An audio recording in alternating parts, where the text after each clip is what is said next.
Want to go deeper with Lobbing Scorchers? You know, scratch under the surface, get down even dirtier than we already get. Become a YouTube member. Sometimes things just get a little too spicy, a little too weird, and a little too loose for the general public. And you know, the people to see that are YouTube members. We're talking about exclusive bonus videos, the podcast after show, exclusive written content, and little bits and pieces of information before the unwashed masses know about it. As a member, you not only get access to all of this amazing content, you get a badge next to your name and a slew of amazing emotes to use, not only in our live stream chat, but also in our comments section. And yes, we do have an emote for Jesus Ferreira, Go Snack, and Paul Rothrock. This is the best way to help keep us independent and keep us building out this crazy YouTube brand that we call Lobbing Scorchers. Hit the join button down below or hit the link in the top of our description if you're on mobile to join the ranks and become a Lobbing Scorchers YouTube member. Good morning, everybody. Welcome to another episode of Lobbing Scorchers Kickoff. I'm Ari. That's Nico. We got a big show for you all here this morning. We're going to be talking about the Seattle Sounders and one of the toughest results of the season, a 2-1 at Austin FC last night. 96-minute concession, absolute heartbreaker, drop points. The drive for a top four seed is drastically imperiled. We're going to be breaking it down, talking about where things stand with this team right now as we're fully immersed in the stretch run of the season with another tough result. Later on, we'll probably hit some league-wide headlines, maybe talk a little LAFC and Vancouver Whitecaps. LAFC, obviously, Seattle's main competitor for a top four seed, and they're looking pretty good. So, yeah, a lot to get to. Nico, what's up, man? How are you feeling after what was a unfortunate ending? I think it's fair to characterize it last night at Q2 Stadium. Yeah, what's going on, Ari? Lobbing Scorchers family, happy to be here on yet another Monday. It's kind of sunny. Feeling pretty good. Happy belated birthday, by the way, there, Ari. Thank you. Appreciate it. Yep. Want to make sure that people know to where to send the money and the super chats, because it is Ari's birthday, of course. And yeah, man, I mean, we could definitely vibe off of a game that was disappointing, that I'm dying to watch a second time. I haven't got a chance to go a little bit deeper into it, but that after just watching it one time and coming up with the conclusion that the Sounders continue to just make their own life difficult. I mean, if we go back to the LA Galaxy game all the way down to this Austin game, it seems like it's self-inflicted wounds, is mistakes that could be avoidable, but that are part of soccer. I think, and I mentioned this on Friday with Jeremiah and Tim, I said this result on Sunday is going to depend a lot of if certain players are ready to go. And it looks like they weren't. I think that this offense misses Pedro Del Vega in a way that we can't even calculate anymore. He just does so much for what this team wants to do off of the wing play that you can't replicate it. And look, Georgie came on and was a spark plug and was great and loved the way he put that ball away. But starting Burnell, although not bad, it also wasn't good, in my opinion. It was just okay. He was a guy that was serviceable there, that, you know, obviously that's not his position. Obviously that doesn't amplify his attributes on the field. And I thought that you just needed, there's a certain way that position, regardless of whether you're going to have to come inside into those inside channels, there's an aggressiveness on off the ball movement and runs that needs to be made that just weren't there. And I think that's why when those pieces came on in the second half, it was a whole different ball game. But I'm not panicking yet. I don't think anyone should, because again, there is very clear cut, you know, things to point at that will change. That obviously this team will have Pedro back. They should have Jesus back to 100%. I forgot what Brian told me of the reason why he didn't start. He did say it, and man, I wish I would have looked it up again this morning. But there was reasons why Burnell started at that right winger position, obviously, and I just think that the system works, but he needs certain personnel. And when you are on the road against a very good home team, and you don't necessarily have a full strength team, and you can't finish, because Seattle did create and they still have that volume offensively, but you don't put the ball away. You give Austin a team that has found subtraction, that plays well at home, a result that they needed. I guess let's start with the lineup, because you hit on it right there. And I actually haven't even seen the Schmetzer presser yet. We were trying to watch it on the post-game show last night. The Zoom tech wasn't exactly working. I couldn't understand what anyone was saying, so we just chalked it.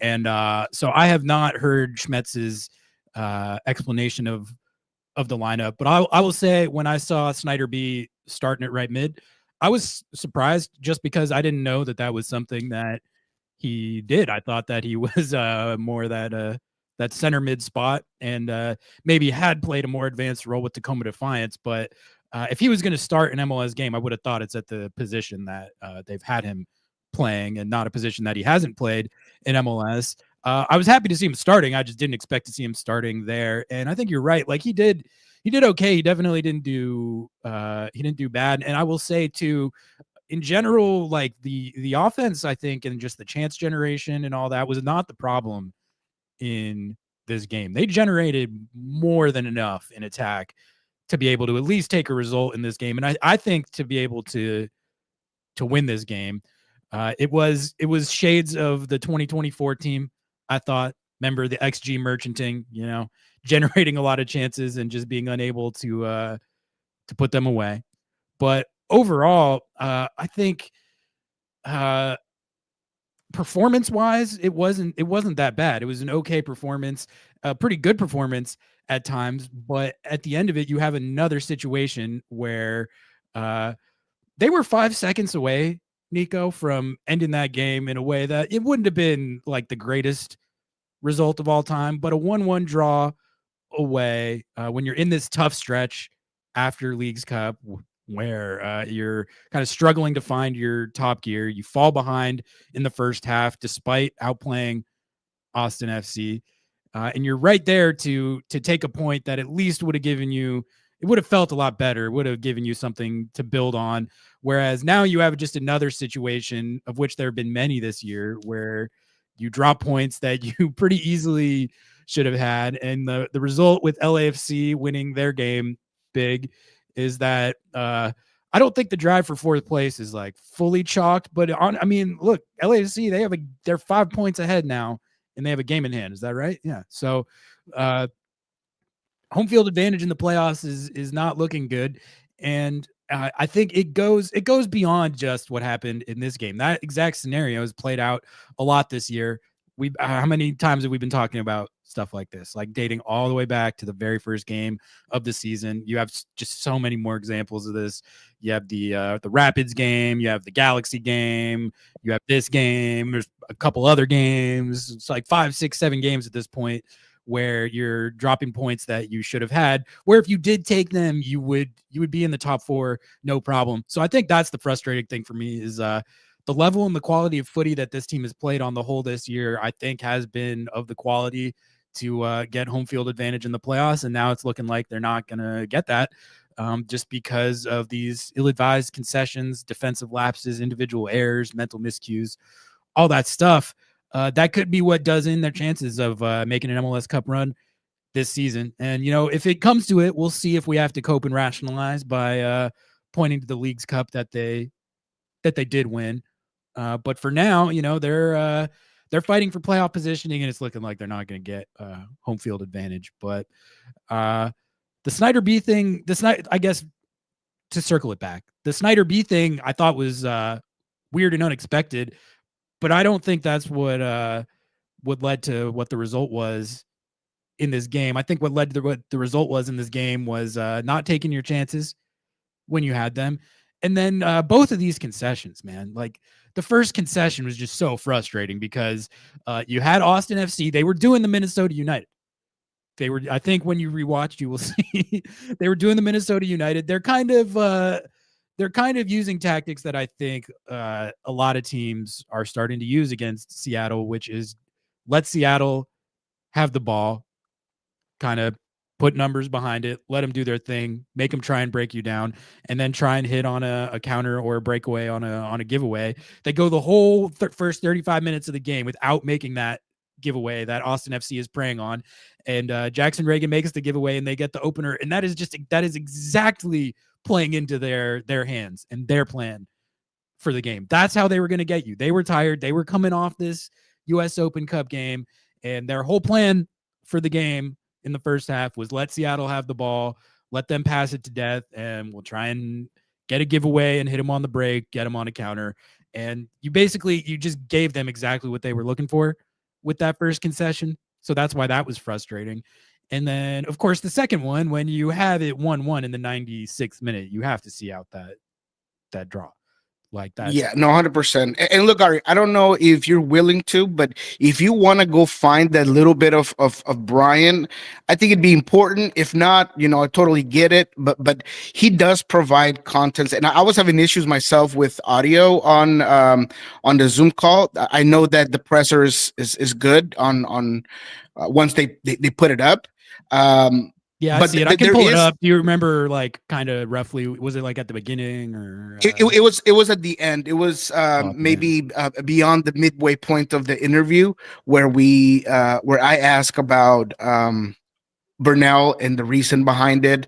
I didn't want to ask too many questions because Moss had already asked a whole bunch, because I wanted to ask specifically about Pedro and Jesus, and I wanted to just ask a couple of questions, but I just rephrased the question in a way that he kind of provided a whole bunch of details on why Ferreira didn't start and why obviously Pedro could not get on the game. So I think it's definitely value added if you want to go find it. I got the presser pulled up, but I'm not exactly sure where to start it, but I could just guess. Yeah, I mean, I don't know if you could hear it on your side, and then I could kind of fill in for the audience. Right. Keep cooking, and all. This is a good time to remind everybody to like the video, share it, subscribe to the channel, rate 5 stars. I'm gonna peep this presser, Nico, cook on something, and then I'll pull it up. Yeah, so help us out with that, of course. Help us get those algorithms going to the best, obviously, breakdown of the weekend for the Sounders. And yeah, look, it was, I wouldn't say that Burnell starting there was the reason why the Sounders lost. That's obviously not it. It was, without a doubt, once again, mental lapses, mistakes that give away by Jackson Reagan. It's not just unfortunate, it's preventable, and it should be simpler. And like Ari said, this Austin team wasn't pressing you high. They were playing in a mid block. They were playing a lot deeper than that. Even at times they were in mid block, but they were tired after 120 minutes of US Open Cup minutes midweek. And I think they made only 3 changes to that starting lineup. So this team was clearly exhausted, and you giving up that sort of easy turnover to a guy like Diego Rubio, and then he just gets in front, you're unable to catch him and put that first goal away, just changes everything of what the Sounders were trying to do, we're hoping to accomplish. But without a doubt, if you just look at, and again, this is not an indictment on Burnell. He's obviously a guy that was put into a situation that he probably was more than willing to be at and play at, but it doesn't fit him. And I just didn't think that he was occupying that space necessarily well. I didn't think that the overlaps were there. There was just no danger there. He's definitely a guy that's smart enough to connect and do things. But Jesus Ferreira, man, when he came on, I thought great, that he was so good on point, man. He set up two perfect opportunities for Jordan Morris. That little back heel is so good, brilliant, right? Both of those chances that he set up, I feel so bad for him that he doesn't get on the stat sheet for those, because that was just that's honestly the thing I'm most frustrated about with this, Nico, is how well he played. And once again, he's just had so many times this season where it's like he sets up a perfect chance and it doesn't get finished. It happened twice in this game. He's been snake bit in front of goal, man. I guess in a way that's a positive from this game. If we're looking for positives, is how good he looked after coming on. I thought Georgie looked great. So this game and this performance wasn't devoid of positives, particularly offensively. I think the negatives came defensively, as has been the case throughout this season at times. But yeah, I mean, Ferreira and Georgie looked awesome. Jordan Morris, unfortunately, doesn't finish either of those chances that Jesus set him up for, but I guess it was good that he was getting in those spots. Like, I've seen enough from Jordan Morris throughout his career that if he gets in those spots consistently, the goals are going to come. So, I mean, all that is well and good. It just doesn't do you a lot of good as far as the table goes, having lost that game. I got the presser pulled up to your exchange with Schmetzer. Should we watch this? Yep, let's do it. All right, I'm going to pull it up right now. I'm pretty sure this is where you asked him your first question. So this is from post game last night. Nico and Schmetzer, a little back and forth. See what he had to say. Let me know if this is the wrong spot. Thank you, Coach. I just wanted to know what the thought process was into starting Schneider Burnell today at the right wing position in comparison to other options that you had specifically there. Is there anything that you saw that you thought he could provide today against Austin? Yeah, he could provide energy, possession. You know, against Miami in the heat, we didn't keep enough possession. We had more runners on the field. And look, Jesus didn't start because he had some tightness, and that was just precautionary. He had played heavy minutes in the previous two games. So I wasn't going to risk Jesus. He's too important to the team. And, you know, Schneider was a good choice out there. And look, I don't want to ask some questions like Moss, but I was wondering, in terms of what you had today at the winning position, after the game, do you feel like maybe there was somebody else that could have provided you something differently, or are you okay with that decision that you made tonight to just put Schneider Burnell in that position? I'm totally fine with my decision there, because who's going to replace Obed? Snyder's a natural fit. Danny Leva's going to get consideration. I don't want to move Albert back a line.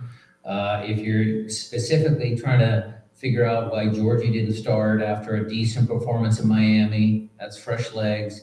If you're wondering why Pedro didn't see the field, that was because, again, the tendonitis and then the way the game unfolded. I wanted to get Pedro on the field. He might have been able to help us there win the game, but at 1-1, substitution patterns changed a little bit.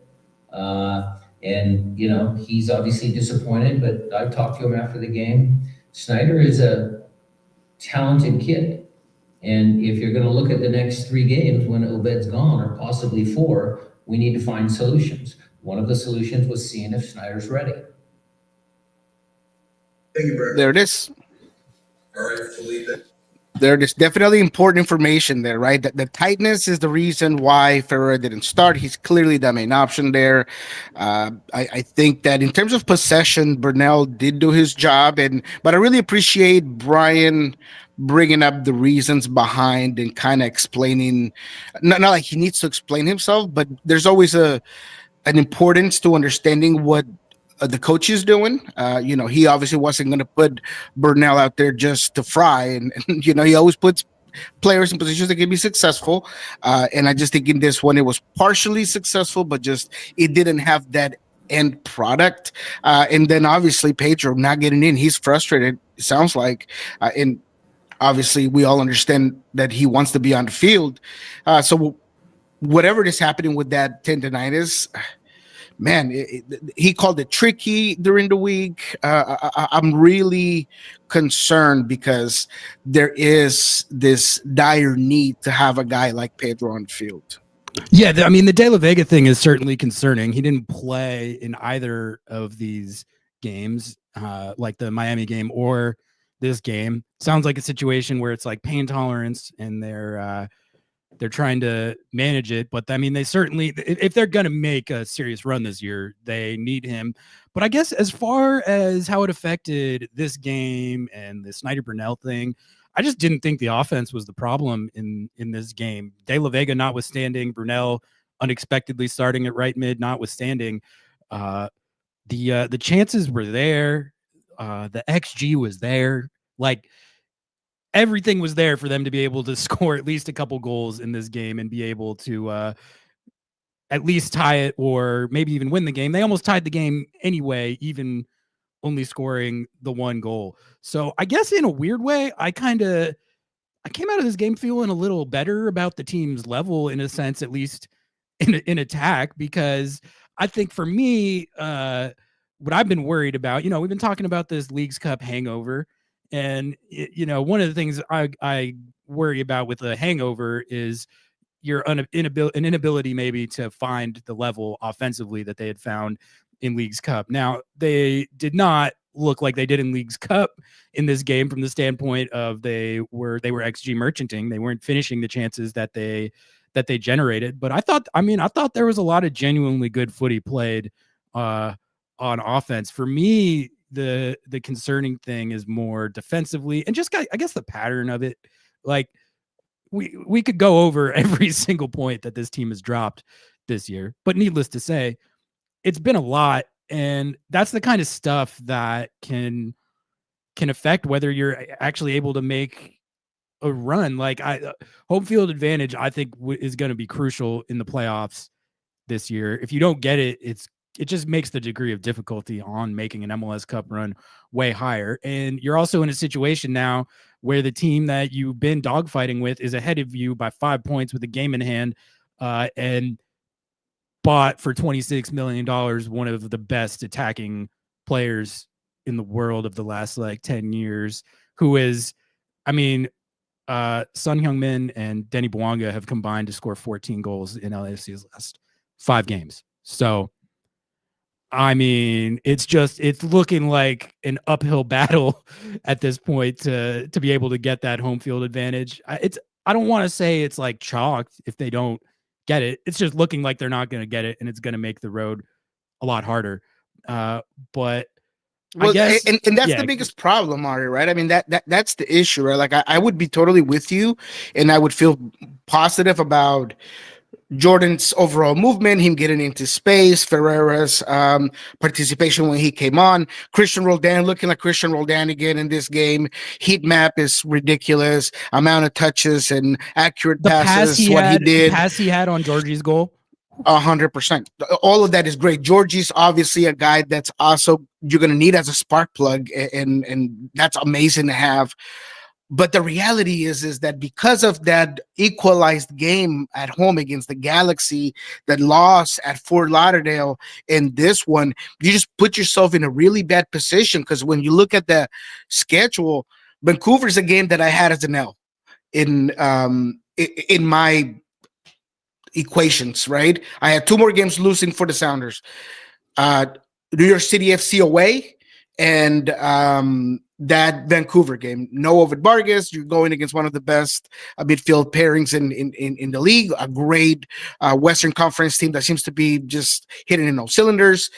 The Portland game, I always put a little asterisk on top of it, because although I do think that the Seattle Sounders are the better team and they're winning that game, it doesn't matter. It's played different, right? Yeah. It's always played different. So you have to be ready to maybe drop points there. So things start to just slip down, and it's not just about home field advantage, but it's the way you carry yourself into the playoffs.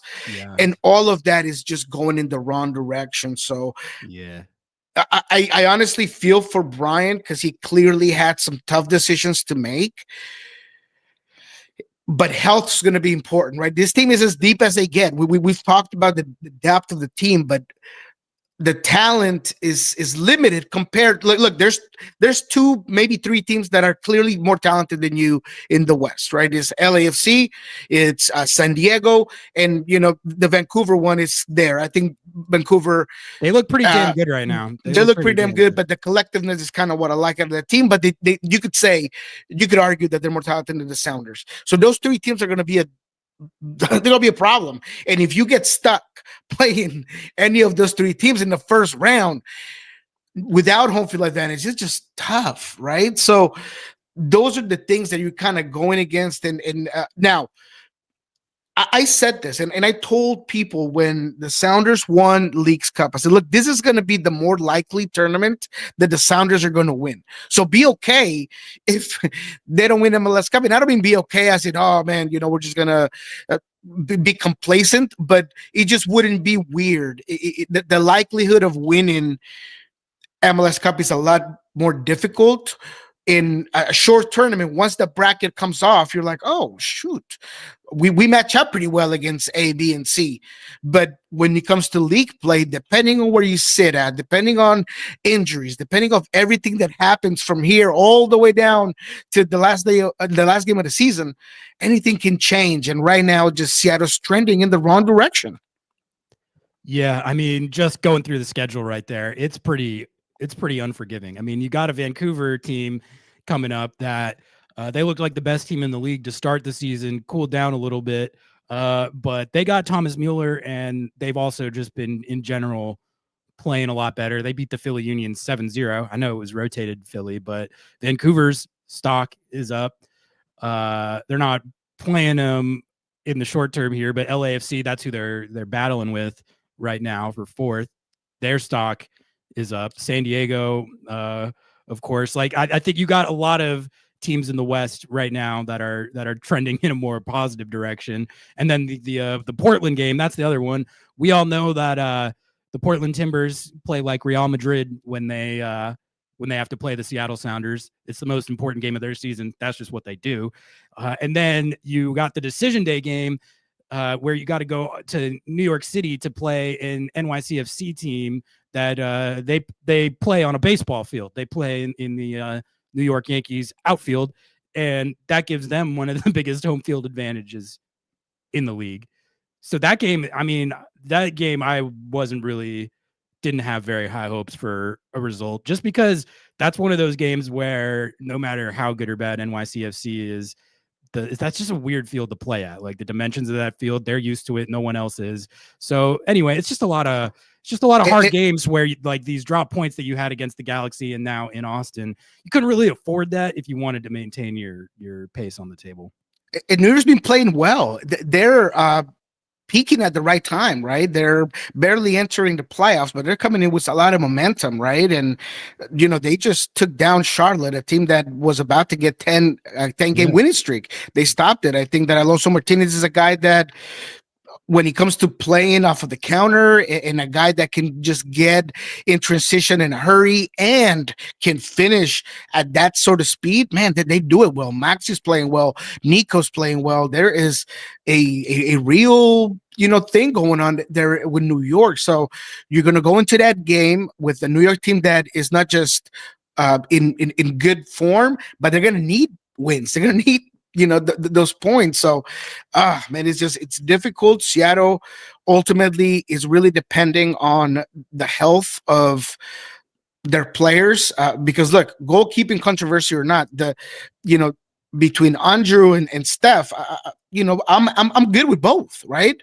But when it comes to their forward, right, the Danny or Jordan, Pedro, is he going to be healthy? Like, those are the things that you're going to have to, just kind of figure out. And how do you eliminate a lot of this, mistakes? I had mentioned Kalani having a bad game against Inter Miami, and I kind of talked about, him being a young player that's got to learn. And he's a player that I'm very high on Kalani, but he's got to learn. But Jackson Reagan, in that that moment, with his experience, him being a guy that the main reason why he is the man in that three-man backline on the ball is because he can make breaking passes, because he is good on the ball, and just turning it over like that is just so difficult. And then the active defending in the second goal is just not there. So man, it's difficult. It's difficult for Seattle to just moving forward.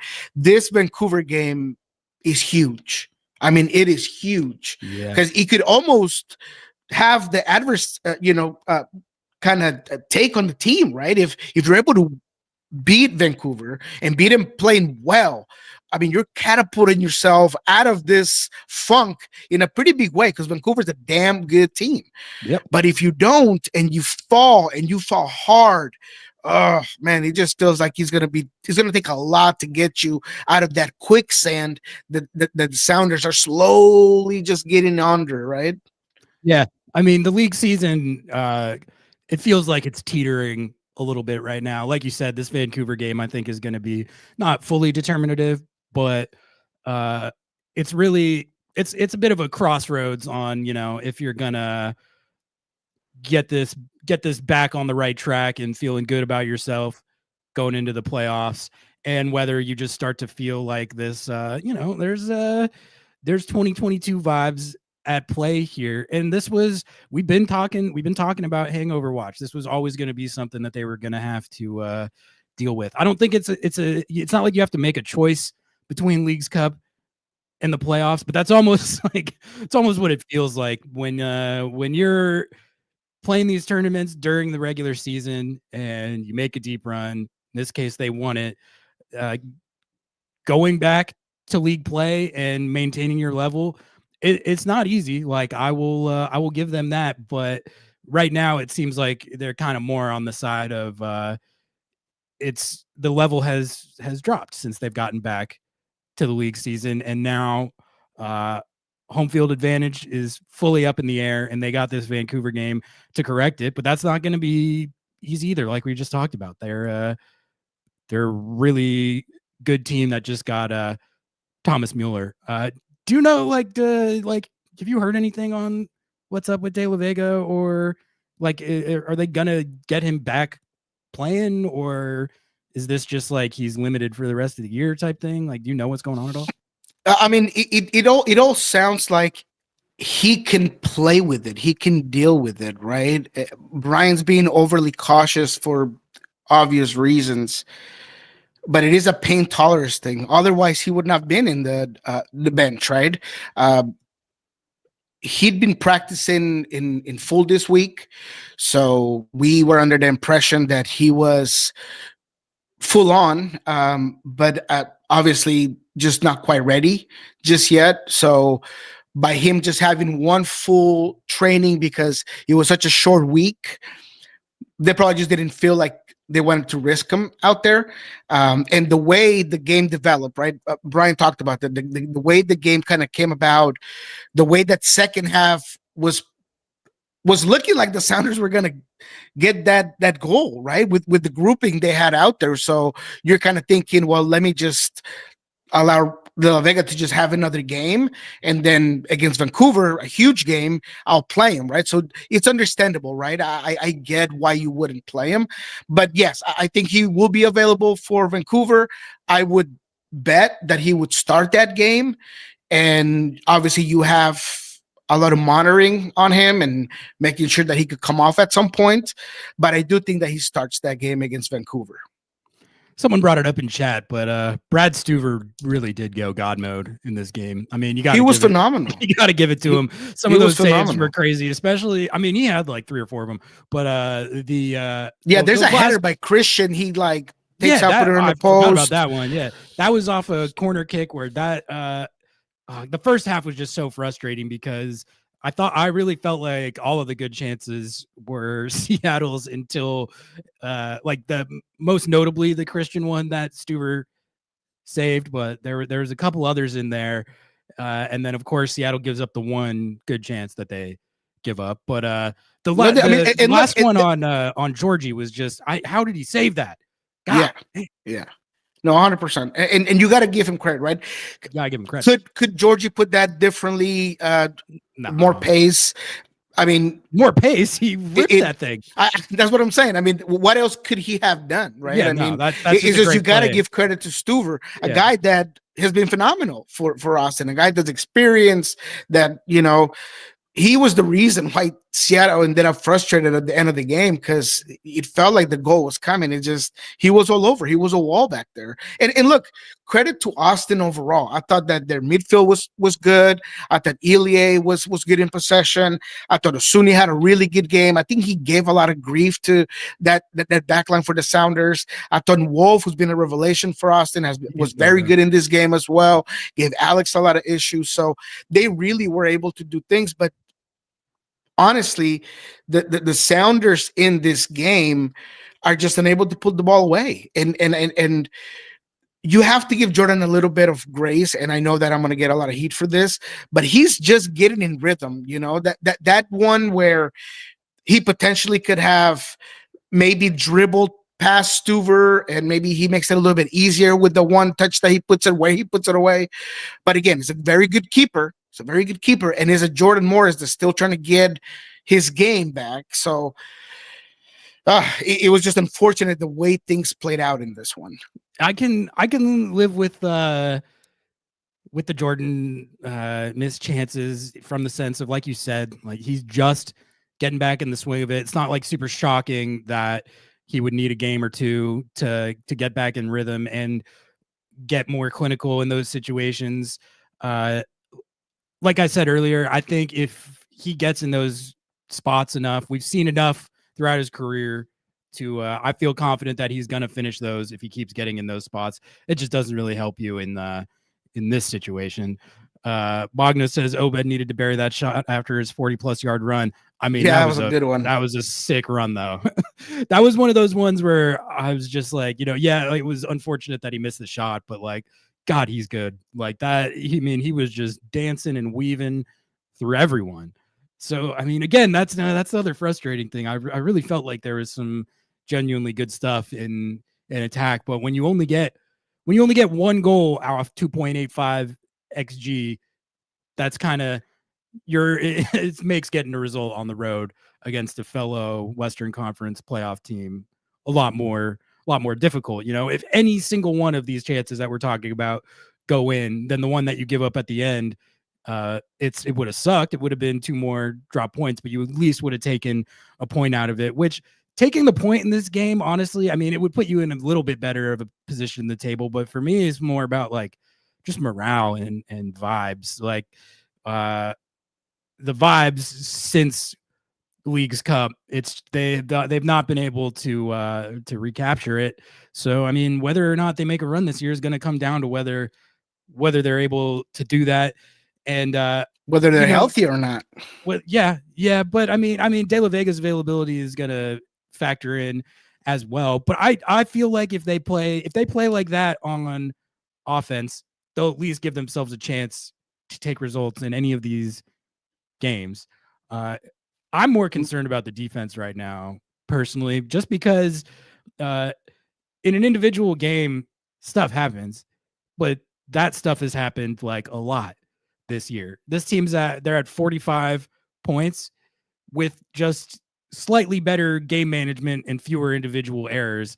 They could be at 55 plus, and like we're not even fretting about home field. So I mean, what do you make of that pattern this year on the whole? I guess because it's definitely happened a lot in league play, and then you put this team in a tournament, and then you don't see it at all. League's Cup, they rip right through it. Most fundamentally sound, disciplined, airtight defense you could imagine. They gave up 2 goals the whole tournament. One of them was that the kid on Tijuana hit an insane shot. I don't even remember what the other one was, but like you just didn't see stuff like this. And then you get back to the league season and it happens how it was happening earlier in the season. Like, what's up with that, I guess, is the question. What's up? I just think it's circumstantial. I think that you're kind of living up to the moment of a short tournament, right? And you know that it's do or die every single game. And at times it's easier to just be mentally on for 90 minutes when you have that in the back of your head. There's also the component of who the rival is, right? We talked about Club World Cup and the way that this team played against certain teams. Sometimes it's difficult to kind of come up to a game and not expect, I don't know, certain teams to just beat you in a certain way. The Inter Miami game had a lot of variables that were into it that caused that game to kind of go out of wax. The LA Galaxy game was mental mistakes, and in this one is a little bit of both.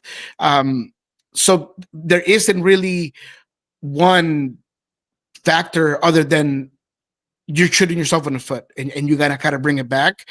And I think a lot of that, as you mentioned, it's easier to eliminate in a short tournament where this is the games that you're playing rather than in league play where there's so many things that are happening around you. There's so much more rotation. There's so many more things that you're kind of going off of, right? You were playing midweek and then you were going to play in Austin.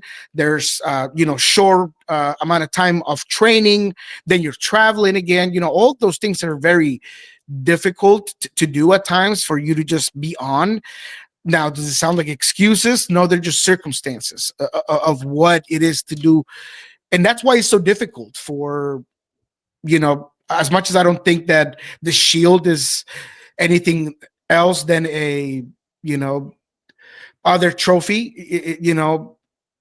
it's obviously about league play or nothing, in my opinion. You go for the league play, you go for the cup, and that's it. You don't worry about the Shield. But it's a lot harder to get a Shield than it is at times to get a cup, right? Because you could get hot at the right time in the playoffs, and there you have it. You get to it, and you win the tournament. But league play overall is just harder to do because of that consistency that you need overall. They suspend the mental health coach, and we start dropping points. Bring Steve Lenhart back to the bench. Bring him back to the bench. The squad's mental health is not good right now. Bring him back. Let's hit a couple others from chat. Why didn't Osase make the bench? I just think you just had players that you needed to bring on. Obviously, you needed Jordan to come on. You needed to have a replacement for Albert. Georgie was going to be on the bench. I just think there was no room for it. You have Masovsky. You knew that you were going to bring Jordan on because you need to give Jordan minutes. Yeah. So Osase was just not going to get on. The chances that you were going to play with two strikers were minimal. So, yeah, I just didn't think he fit for this particular game. Our Sounders back to having issues with closing a game. Schmetzer did say he was not worried about the first 20, but more about the last 20 minutes of the game. That was the issue in this game. That was the issue in the Galaxy game. That was the issue in the Rapids game. That was the issue in the Charlotte game. That was the issue in this game. That was the issue in that game. When you have it 1-1 in the 96th on the road, you just have to see out the point. You have to. You cannot give up that goal at the very end. I don't think anyone on the coaching staff or anyone on the team would tell you any different. That's a pretty catastrophic goal to give up. And it does, these things like that are going to happen over the course of a 34-game season. That's just the reality. You're going to have all kinds of different outcomes. And, you're playing other teams that are pretty good a lot of the time. You're playing other teams that pay their guys a lot of money to score goals in these games too. But I think the issue with this team this year specifically is the pattern of it. How many times that's happened. They're in 5th right now. There's no reason this team shouldn't be up in the top 2 to 3 in the West based on the quality of footy that they've played in the league this year. It's just individual mistakes, poor game management, ill-timed concessions at the end of these games. God, does it get more brutal than what we saw in the Galaxy game and then this game? The Miami game, I don't care about that. That game was probably always chalked from the beginning. I think the way the Leagues Cup final went distorted a lot of our views on how that game could go. myself included. Like I felt a lot better about the chances of getting a result in that game because of how good Seattle looked in the Leagues Cup final and the depth that they had demonstrated. Realistically, going all the way to Fort Lauderdale in the middle of a bunch of fixture congestion, playing Messi and the Barca boys team that was going to be hell-bent on revenge. Losing that game is whatever. Those are those games in MLS where you're pretty much chalked from the beginning, and if you can get a point, great. If not, it's just on to the next. But the Galaxy game and the Austin game, those are drop points that you needed to have.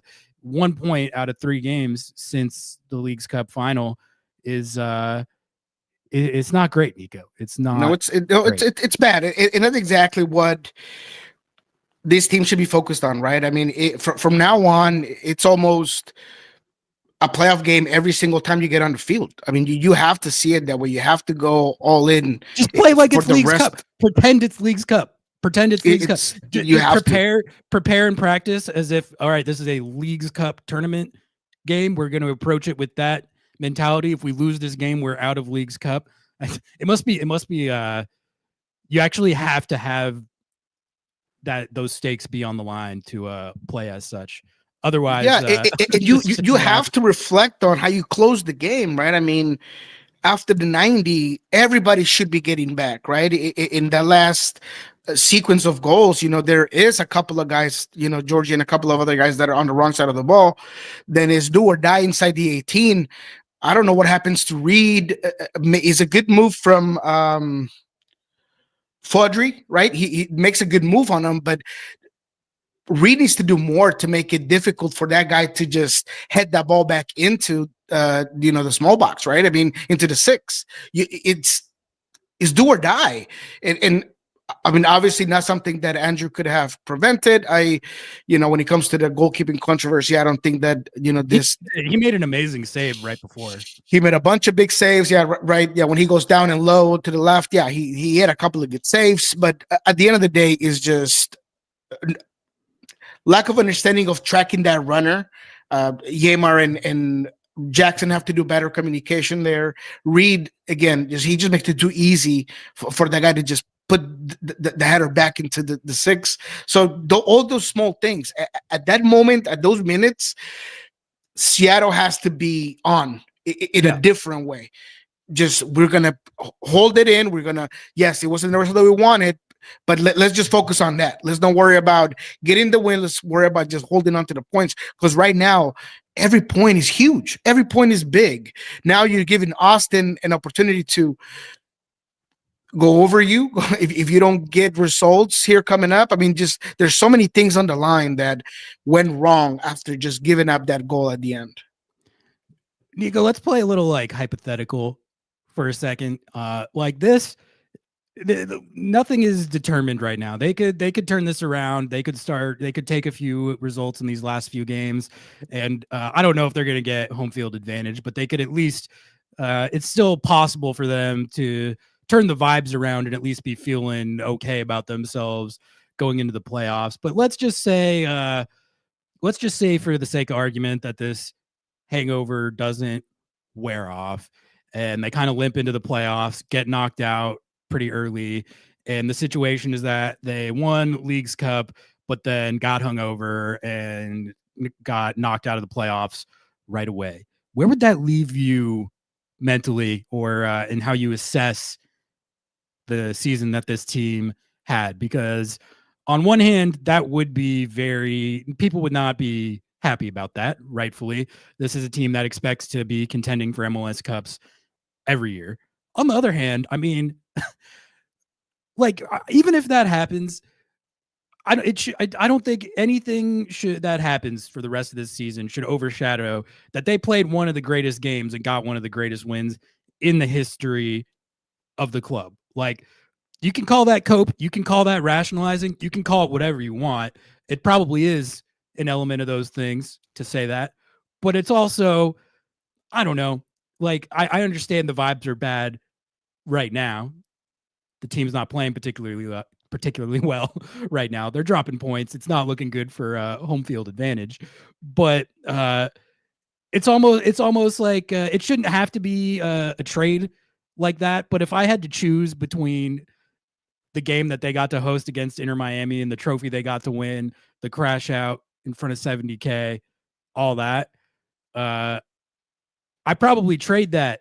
I don't know if I trade that for like anything that they could do in the playoffs. Is that crazy? Like, what do you think? No, that's fair. And that's what sometimes is hard to digest, is the fact that, look, anytime that you win a major tournament, you got to take the season as a win. And this was a major tournament. You didn't just win a title, but you won a spot in CONCACAF Cup. You got a bye week in CONCACAF Cup. You set yourself up for yet another international tournament that's important. And I know that a lot of the fan base hates Leagues Cup and would rather the team focus on domestic play. Not anymore. It's the most important trophy that anyone plays for. I've always said that. Hey, that's what I say. So, quite honestly, I do think that even if Seattle was to flame out in the playoffs, this would be considered a positive year. You cannot diminish the importance of Leagues Cup, the way you played out, the way you played, everything about that. I think just lets you just put your hat on it and you just let it sit and you move on. And next year you're hoping to get more players in, that you continue to work with what you have. I think that there's going to be some interesting turnover this season. We talked to Craig last week, I'm sorry, and he kind of mentioned that, if there's any outbound players, it's probably going to be in transfers. So I think that there will be some turnover for this roster. So for me, getting a couple of wins in the playoffs is great, but you're kind of playing with house money, in my opinion, in my humble opinion, chat. If you guys, obviously, you're always going to hold your team to the highest standard, and so do I. But I do understand that it is difficult this year specifically for Seattle to make it all happen between the injuries that the Sounders have, the top talent in the West, and the even tougher, more talented teams in the East, because the East is just a step above the West, in my opinion, right? I mean, you look at the way Cincy is playing, you look at the attacking trio that Cincy has. I mean, there is just Philadelphia with their style of play. You got Inter Miami in good form. I mean, there's just, it's difficult in the East. So for me, it'd be great for the Sounders to obviously do what the Sounders do, and is be a contender and be a protagonist in the domestic league. But at the same time, I would understand that you spend a lot of your effort into that international tournament, and now you're playing with house money.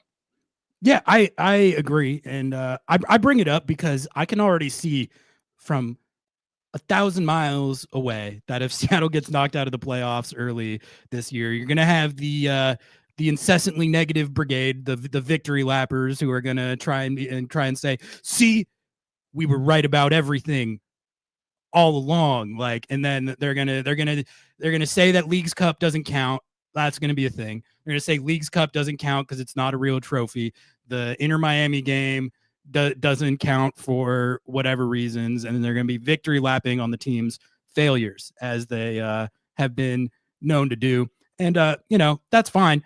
I'm not on that page at all. Like, I think I agree with everything that you just said. Like, house money is not a term that people might love, like, but yeah, people might love that term. I don't necessarily love the term, but I do think that there's an element of, if you're going to go for broke in Leagues Cup, you don't want this like lull in form when you get back to league play to happen. You wish that it wouldn't happen. But if it does, there's an element of like the price you pay to it to an extent. Like, and I think that could be what's going on. No, and I'm not talking about complacency. I'm just talking about understanding the moment. Unfortunately, Seattle has dropped 3 games that were massive for their home field advantage. You are set up in a way that in the last 4 games of the season, you could just win one, and you put yourself even lower. So you're going into the playoffs in a bad trend with everything against you. So it's just more of a reality. You would want your team to play better, but look, this Pedro Del Vega thing didn't come out of nowhere, but it's something that he's been dealing with. Clearly, a lot of minutes on Jesus created tightness. You were not going to hold Ovid Vargas hostage away from going with the U20s, and neither for Reed.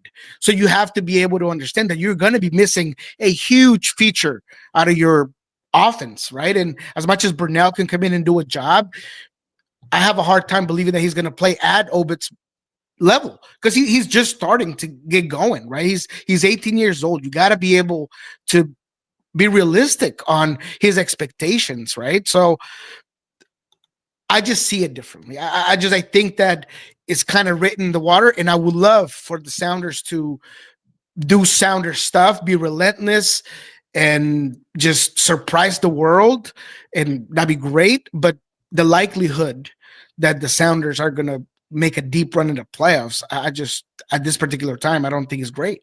Yeah, no, it's definitely not feeling like that. And I just think, we might want to prepare ourselves for that reality.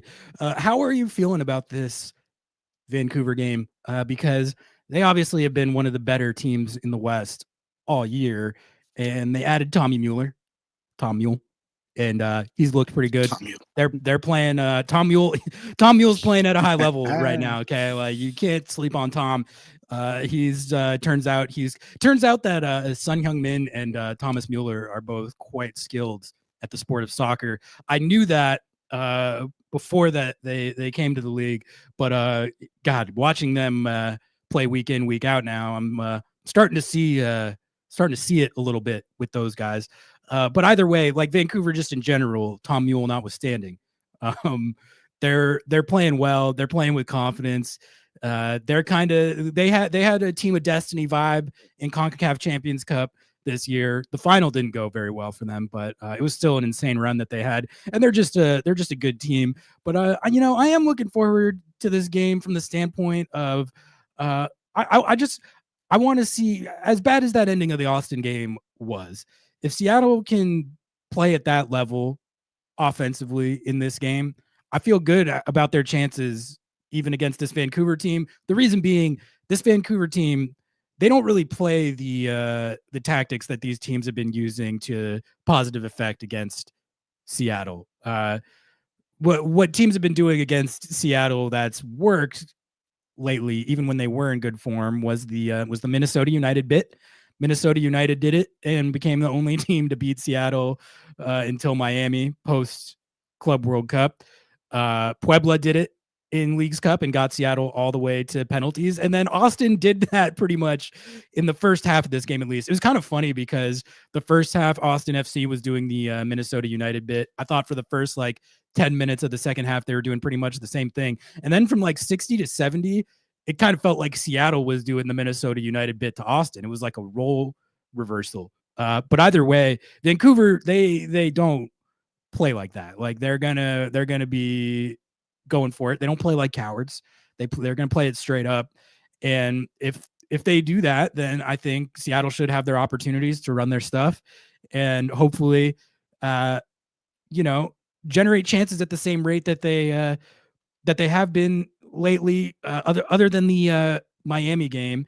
I think the most frustrating thing about this Austin game was how good the chance generation was, and they only got one goal out of it. But that is the kind of thing where if you're generating that many high quality chances consistently, the goals are going to be there. And we've seen that with this team this season. Like when they play like that, they're usually they haven't really had that much trouble scoring goals this year. So it should be a fun game to watch, because I don't think Vancouver's not going to come in here and try and do the Minnesota United bit. They don't do that. So it'll be a good test, and it's a chance to get the vibes back on track. But it's also a really good team that signed a really, really good player recently. So how do you size this one up, Nico? What do you think? I don't think Seattle matches up well against Vancouver. I think that Jasper Sorensen is a guy that would be willing to play a little bit against the run of play if necessary. I think he is a guy that does play very vertical. I think that the biggest or the most dangerous way the Vancouver attack is with speed, is out wide, is with a guy like Ocampo getting forward, is with a guy like Sabi and his ability to just stretch out defenses. You got a guy like Jaden Nelson coming in off the bench and being a spark plug. You could start him as well. He's a guy with a ton of pace. I think obviously Mueller's a guy that's going to get this team going. But the midfield particularly, I think that they can really go back and forth with Christian Roldan. And obviously now you're going to have to figure out how much up to the game a guy like Snyder's going to be in, because Berhalter and Kubas are phenomenal, right? And they can be difficult to break down when they decide to play a little bit deeper. Whenever Ocampo does go, Kubas is the guy that kind of comes in, and it's kind of the middle part of the three-man build-out at times, depending on how they're working their setup. I just think that there's a lot of things that Vancouver can do to make Seattle's life very difficult, specifically in transition. And that's something that Seattle has struggled with lately. They're also good on set pieces. So I don't know. For me, Seattle needs to control the tempo. They need to protect themselves with the ball, with possession. They need to be very patient on the ball and extend those possessions. But I feel like Vancouver just really does things well to overload the flanks. And I think that with the Sounders team that also likes to get forward with their wingbacks, is going to be a difficult game. And the all be all for me is going to be just the quality of center midfield. And with that Obit, I don't feel very good about it. It's going to be a tough game. And I think Mueller has definitely, it's not a surprise, but I think he has elevated their team pretty meaningfully. It's one of these guys, these big Euro superstars that come over here. Like, you obviously have heard of them and watched their highlights and stuff, but none of these are guys like Son and Mueller. These are not guys that I've personally like watched super closely throughout their careers, other than seeing the highlights and knowing that they're these big superstars. But it's always interesting to like actually watch them play every week and see kind of what makes them what they are. He is Tommy Mule. He's way more creative, I guess, than I kind of expected or thought. Like, he's very unselfish, and he's got like this great vision, and he hits these passes where I'm like, damn, like, I guess I considered him more of a like a pure number 9, I guess. Maybe I confused him with Lewandowski or something, but he really, like, he's a very well-rounded, multifaceted player. He's not like a one-trick pony at all, and they've benefited from that without a doubt. Yeah, no, and I think that I don't want to put it all on this, but it would be beneficial for the Sounders if Vancouver couldn't bring back Mueller, right? He was out in this particular game with an adductor injury. Oh, I didn't even know that. Yep, Blackman was out as well with a knee injury. I think Blackman's not going to play in this game. Yeah, no way. So my guess is that he's out for this one. So yeah, I mean, can you make that count? That'd be phenomenal. But we'll have to check. We'll have to wait and see what this week of training is like for Vancouver. But if those guys aren't in, maybe you give yourself a chance. Jacob says this is simultaneously one of, if not the most entertaining Seattle teams to watch in terms of ball movement and goals scored that I've ever watched, but also so damn frustrating because of that. And it's a great point, and it is something I've been thinking about as far as we all, myself included, Noah included, we spent a lot of time on this show last year complaining about how boring the offense looked at times. It was like pulling teeth in attack. It felt like just this struggle to score even one goal in some of these games. And we literally, I said this a lot of times, and it's easy to say at the time, but the reality of it can hit differently. But I said that I would take more concessions. I would take I would take the defense conceding more, or game states where you're more prone to concede more, if you were playing more dynamic offensively and you were generating more chances and scoring more goals yourself. There is a give and take with that. sometimes where when you're playing all out in attack and you're busting it and you're going for it, you leave yourself susceptible to situations and game states where you yourself are more prone to conceding. So I try and check myself and realize like a team that plays like this is what I like asked for, you know? So it's tough to sit here and say like, oh man, like, you know, I obviously wish they weren't conceding goals at the times that they were, but when you play like they do on offense, it can lead to more goals like it has this year. And it's certainly been a lot more entertaining, a lot more fun team to watch. But they have, I think on the flip side of that, ended up conceding more goals this year, like just in general. Like, do you agree with that? Yeah, and all of that goes into whenever you're thinking about why was this year successful. It wasn't just Leagues Cup, right? It wasn't just that trophy, but I think overall, people should feel good about the type of soccer the Seattle Sounders are playing. They've wanted to really be a more attacking team, more on the front foot. They've been able to do that. They were exciting. They scored the most goals probably of any other team for the Sounders before. I know that Jeremiah had mentioned something like that. Or they've scored a lot of goals this year. They were at a rate. Let's look at it. They have 52 goals in league play and then 16 in Leagues Cup. So 68 goals just between those two competitions. They're going to be up in the 70s. Like, that's pretty damn good. Yeah, and then you look at the roster and you look at what you've seen out of Jesus Ferreira. You're seeing what you're getting out of Schneider coming in. You're seeing what you have out of Obed. And even if he goes, then you're starting to kind of prep the floor for maybe Schneider taking that spot. Georgie has been so much better. What happens with Paul Arriola? I mean, there's a lot of things that this year, I think, if you look at the overall sense of the roster and what they were able to put together, that should make you feel like this was a positive year. And now I don't want to be sitting here giving Seattle the goodbye already. We don't need to reflect yet. What I'm saying though is that there's a lot of things that were positive and that have been positive this year. And, we'll see how this team handles the last 5 games, and that could shift that optimism or not. But I do think that, Seattle has been good this year, but I do have a hard out today at 9:10 there, boss man. I was going to say, yeah, we can wrap it up on that. Any last takes that you wanted to cook on before we wrap it here, or are we about set? No, I think we're good. We're going to be, the team will be back on Wednesday to train. They're going to have a couple of days off. So we're obviously going to be on the ball, on the spot, asking about all of these injuries. We're going to get a chance to talk to Brian Schmetzer a little bit more. So just be on the lookout for that, obviously between Pulso Sports and on Twitter, and we'll hand you guys down any information that kind of comes about this week. But other than that, man, I will see you on Saturday, and go Durs. Sounds good. Thank you everyone for tuning in this morning. Another great episode of Lobbing Scorchers Kickoff. As always, if you have not yet, please like the video, subscribe to the channel, follow us on all socials, including Instagram and TikTok.